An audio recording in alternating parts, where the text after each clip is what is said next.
The United States of America has been the hope, the promise, the light, and the glory among all of the nations of the world. All over the world, they try and be like us. Nobody can be like us. And with God's help, we will always be this or even better. We're going to be better.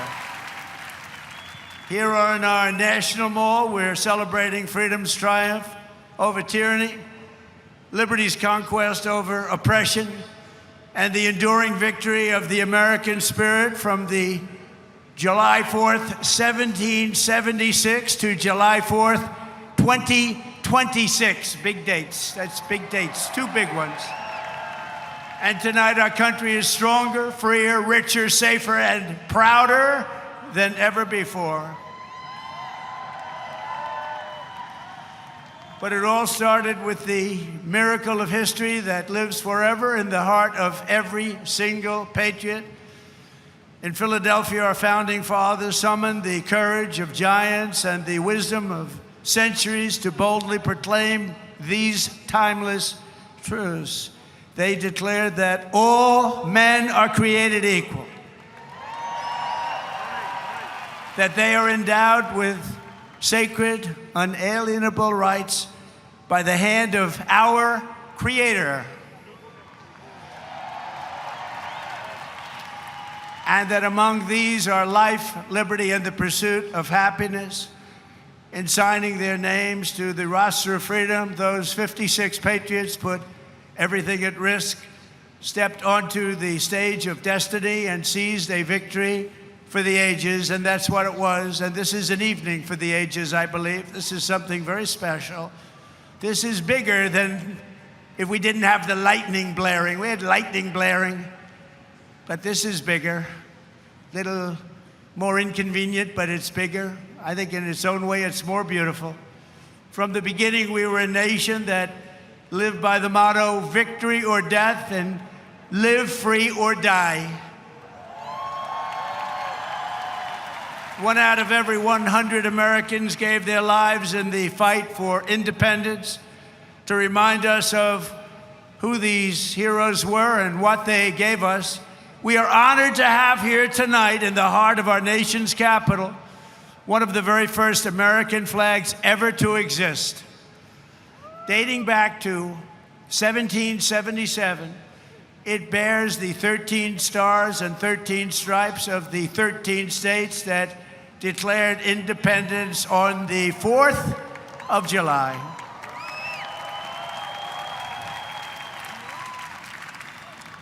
There it is. This was the flag that flew victorious at Saratoga. And these are the real deals, too. These are the real flags. These are flags that have seen a lot. These were the stars and stripes that flew triumphant when the British waved the white flag of surrender at Yorktown. That was a big surrender. Nobody thought that was possible. They were the greatest power of the world, and they surrendered, and that was the beginning. Ever since, the entire world has been on notice that Americans will never let anyone take our freedom away. Won't happen. And all these talks from the communists, they haven't got a chance. Not even a chance. We don't want communists in our country.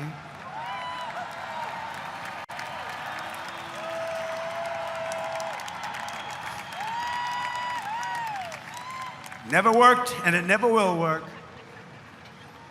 Americans must never forget that we are a historic and heroic people with a heroic spirit and a heroic purpose on this beautiful earth of ours. We are made the courage and the fire and the flesh and the blood of the best and the bravest people this world has ever produced. We are the bravest and the best.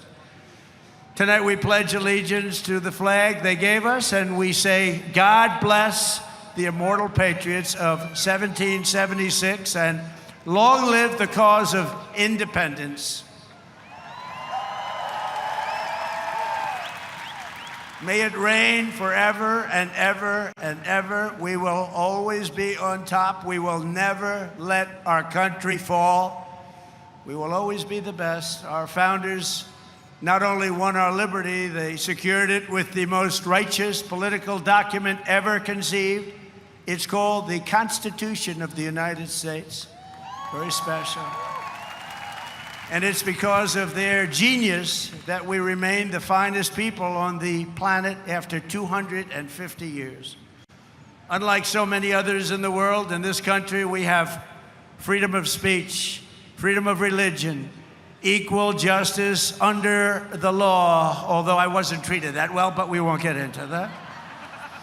And the right to keep and bear arms.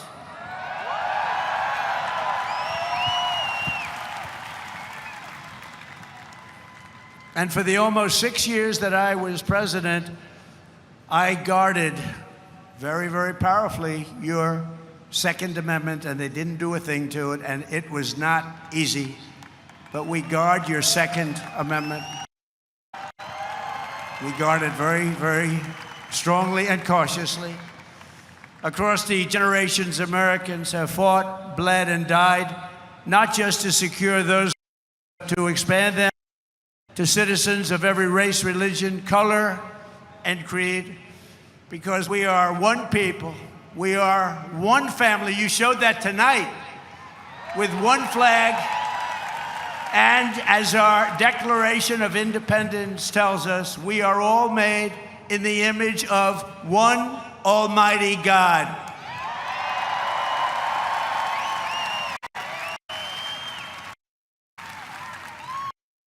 And a communist will sure. Few heroes remind us more than William Carney, who escaped slavery to become a Union soldier in the Civil War, which was a very big deal at the time. On the battle, he saw comrades struck down enemy fire while carrying the Stars and Stripes, and Sergeant Carney dove to the ground to keep the flag from touching the mud. He didn't want to have it touch the ground. He didn't want to have it touch the mud. He wanted it to be perfect. He raised it high above the field and was shot 4 times. They thought he was gone, but he kept moving forward. He loved our country. He loved our flag. Before he returned to camp and announced, "Boys, the old flag never touched the ground." And he became the first African American to receive the Congressional Medal of Honor. He got the Congressional Medal of Honor, and he was the first African American, and he was some man. They've written stories about him. He was something special. With us tonight to celebrate this forward march of freedom is another Medal of Honor recipient, Colonel Paris Davis, whose courage won eternal glory in Vietnam. He helped lead a surprise attack on 100 enemy combatants. They said he was finished. His whole group was finished. And despite multiple life-threatening wounds, saved the lives of his fellow soldiers. And this evening he stands to salute the only flag of its kind, the one that was draped over the casket of President Abraham Lincoln in Independence Hall. Thank you very much. Great.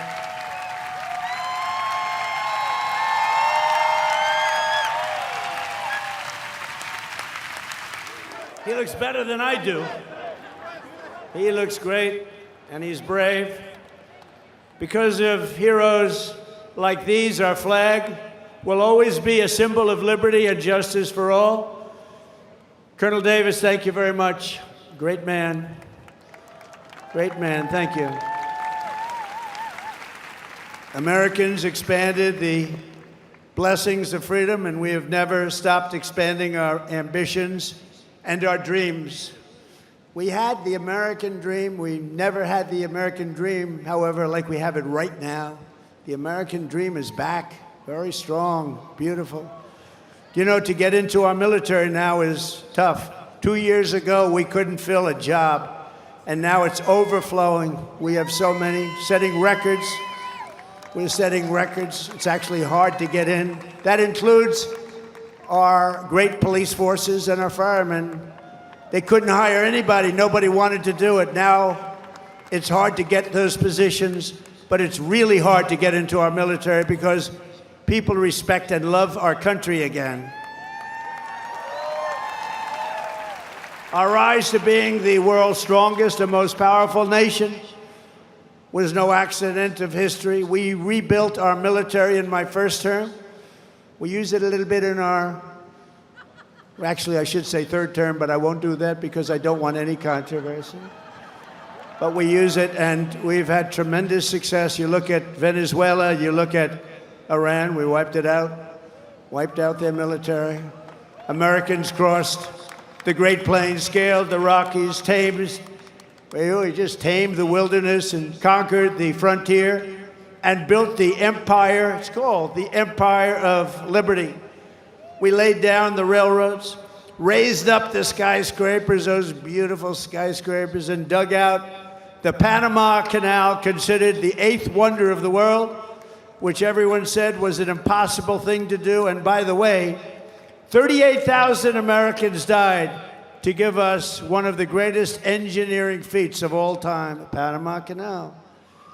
This was the unstoppable spirit that created the world's most powerful industries and built the strongest military anyone had ever seen.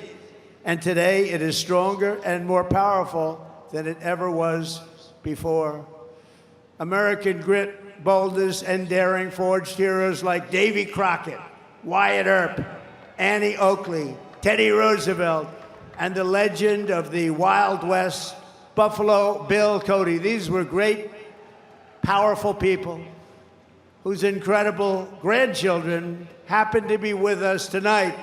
And they stand alongside one of the first American flags ever to fly over our expanding nation. It was carried west just as Lewis and Clark began their journey in 1803. Thank you very much. Thank you. Thank you very much. Great to have you. Great to have you, to honor this audacious and indomitable soul of America. We also have the first flag ever to fly over one of the greatest architectural feats of all time, a thing called the Brooklyn Bridge, one of the most beautiful bridges anywhere in the world, built a long time ago. To its right, the banner that flew atop our flagship after America's Navy sank the Spanish fleet to the bottom of the Manila Bay, one of the greatest naval victories in history. Much like our recent victory by sinking the entire Iranian Navy, 159 ships, to the bottom of the sea, all done in just a moment's time, happened very quickly. We have the greatest military anywhere in the world. And next to it, we also have the flag that was given to that immortal, just a fantastic, immortal Rough Rider, the one and only. And I was at the museum the other day at its opening. Theodore Roosevelt, when he returned triumphant from Cuba, printed with the words, "Welcome home, Colonel Roosevelt." He was a victor of San Juan Hill. He was a great gentleman. Americans won the West and built the modern world because America is a nation of winners. And today our country is winning again, and we're winning like never before. America is back, and we want to keep America great, and we will do so by approving the Save America Act, which means all voters must show voter ID. All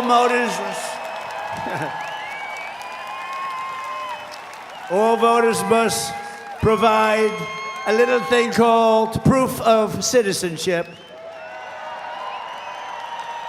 And there will be no mail-in ballots except for illness, disability, military deployment, or travel. And you won't have cheating on the elections anymore. It's very simple. Together, we are also reasserting the truth that American strength and power is not something to be ashamed of. It is something that we are very, very proud of. This country has been the greatest force for peace and justice on earth.